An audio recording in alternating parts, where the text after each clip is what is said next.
Hi, I'm Michael Joy. Welcome to another reaction video. I want to say up front here, if you're a subscriber or catching this video randomly, just know that this is a mold making video. We make a lot of content here and I'm a professional mold maker, and so you may or may not want to be on this bus if you're interested in some other things. But for the makers out there, get ready.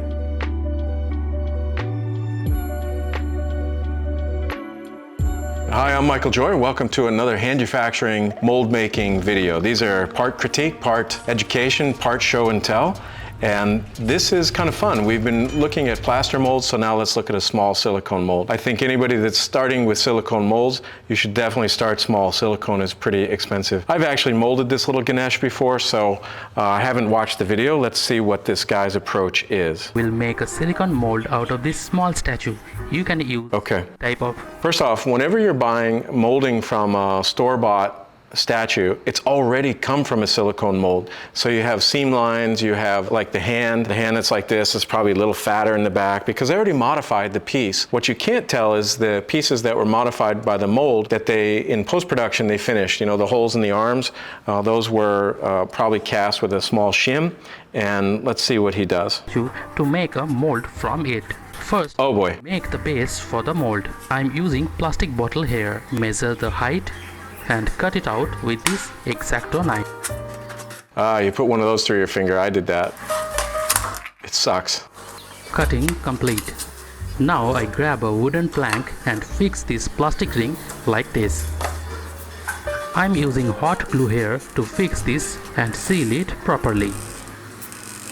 Well, also applying hot glue. Nothing he's doing is wrong. I would just say that I personally don't like to build within a box because I can't get my hands down into the box and there's not a lot of room for adjustment after you've glued the mold box first. He should have put the Ganesh down first and then put the bottle around it. The other thing is if you're using found objects to make your mold box, they're going to be inefficient. If he made a rectangle, it would be like this, which is that much less silicone, and instead he's poured probably twice as much. Just not my preferred method. On the bottom of this statue and fix this inside the container like this. He's got fingerprints on there. You can't do anything about that. All the time for this. It's not a laminated workboard. What do we got? One silicone rubber and one catalyst. All right, this is a tin cured silicone. Unwrap the plastic. I could tell by the ratio. LSR 2. Here is the user instruction. LSR.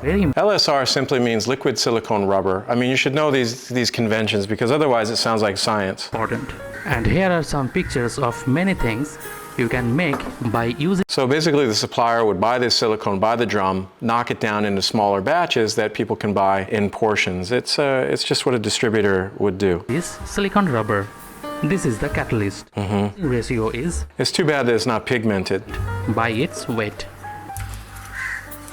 Now open it up. It's little hard to open.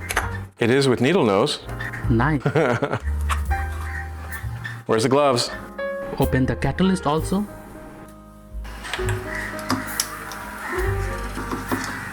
I like he's got that piano music in the back. To mix these two parts, using one. Oh, the spoon's too small. His hands are going to be down in it.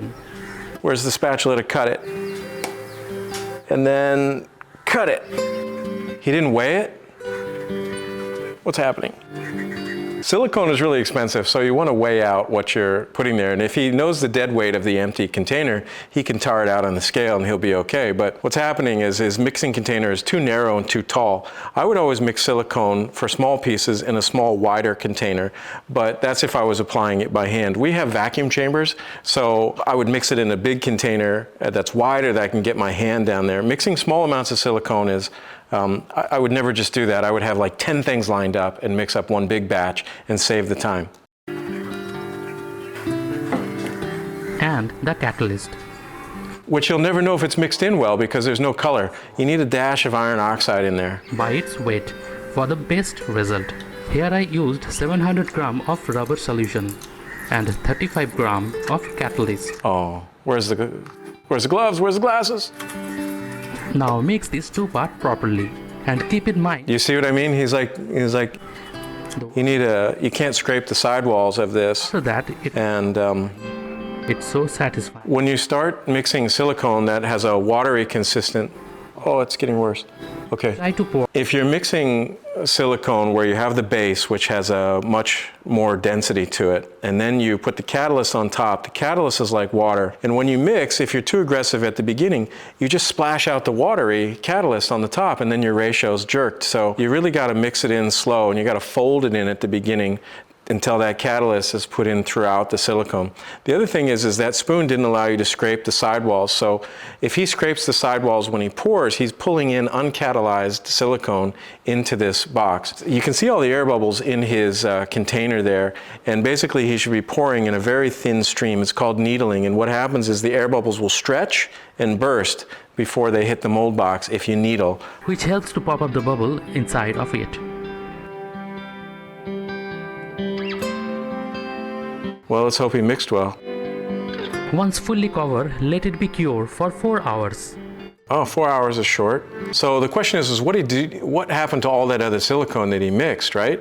He must be a distributor because the distributors show you very quickly how to consume the most amount of silicone possible. This is why I work with a company called Polytech. Polytech doesn't kind of play those games about showing you how to overbuild things. It's a very good company. A lot of artisans aren't using Polytech as much as they are another brand because I think that they find Polytech is more for industry, like they don't have a bunch of catchy videos and things like that. But I've worked with Polytech a long time. That's my pitch. They're great. Now it has been fully cured, and the time to cut it open. So now he's going to cut everything off. First, need to cut out the plastic. Oh! Those knives go. I would have used scissors. Open it up. See, okay, so what's happened is he's made a mold in a fitted shape, and now he's going to cut the silicone away, and he's going to cut it a little bit jagged so he has a registration key.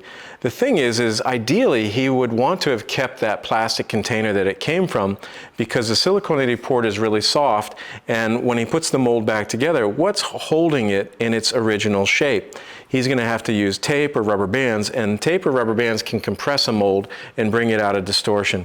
It's not going to be an issue for him, I'm predicting, but it can happen. So you want to keep your, that bottle was in a sense a mother mold, an exterior shell. Let's see what happens. I haven't seen this video. Then using an X-Acto knife and carefully cut it open. Yeah, see how he wobbled? The inside statue. He's going to have to cut through the arm. Cut out the two sides and take out the statue. Once it... We use a mold knife that cuts a groove automatically. Oh, he didn't show you cutting it. Came out very nicely. Yep, he's in good shape. Nicely done. Here I am using a rubber band to fix it properly and prevent any leakage. I would have used something else. Now on another cup, add water. Why does he have a rubber band across the top? And POP, that is Plaster of Paris. Need to make a POP, Plaster of Paris. Never heard that. So I would have made a resin casting. Also, It's much stronger. while it is Plaster is going to be for then very weak in those little Ganesh arms. mix it properly and then pour the mixture in this mold. First a little amount and then move the mold. You should rotate it, drain it out, Powder mixture all over the inside wall. or not. Now pour the rest of it. Smack it. Come on. They sell these little vibration tables for this kind of casting. They're very nice. They're like from the dental industry. But these little Ganesh statues, see, why is the rubber band there? You need to leave it for 6 to 10 hours. 6 to 10 hours. They cure. No, you don't. He poured it way too soon. That's what happens when you pour plaster too soon is the water rises and it gets scummy like that. And carefully open the mold.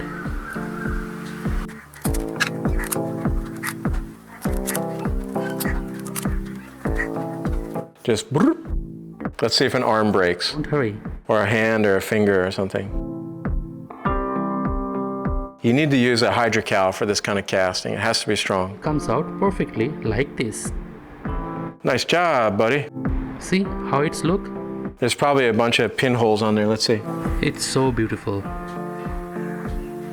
The mold is also very good Yeah. quality. It's very nice. Well, Now the time for the little touch-up. oh my God, touch-up work.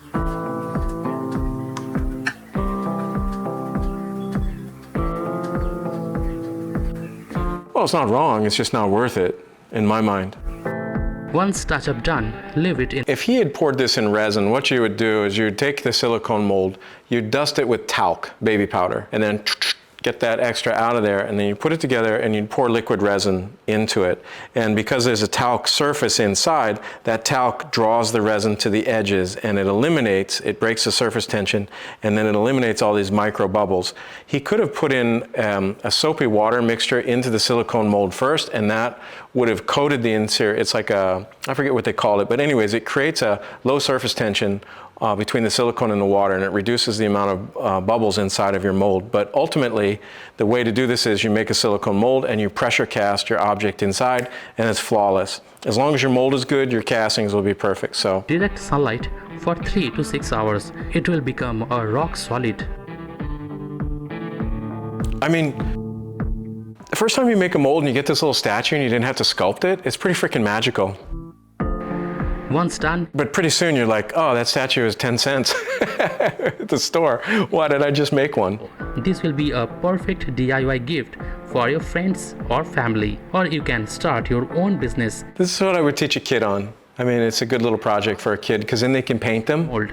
So You could make a mold of a chess set. mold making video along with how to make POP or stone powder statue. Hope this will helpful. Okay, Check the description box for the products link. And if you like this video, do so he sells the material, the products link, use in the comment section down below. I'm guessing. Thanks for watching and see you next time. Okay, so I got some good things to say about this. Although the process was a little wonkier than I would like, this was definitely designed for the DIY. So DIY means you're going to use what's available to you. And aside from using that sharp knife in that way that he did, I think it was pretty okay. I think that that's what mold making is going to look like for a lot of people that are making a silicone mold for the first time. The things I appreciated about what he did is there was no mess. He didn't, other than not wearing gloves, there was no chaos. It just wasn't my idea of the way I would do it, but I think it was well done. It's a good demo. And remember, if you're going to make a mold of something and you're going to bring chemistry to the planet, make something that has value to you. If you got to learn, you learn, and then start making things that matter, that they're artistic expressions, not just duplicated, because the duplication can be neat, but what happens, and you'll see when we start making molds, is I duplicate a lot of existing objects, but I morph them, I transform them into something else. We'll show a few pictures of my sculptures where we change a leaf into a butterfly or a foot into a fish or something like that. It, to me, brings another layer of fun. But as far as silicone mold making, this is about as simple as it gets. I think anybody could do this with a few improvements. So good job, this guy, wherever he is in the world. A mold maker, high five.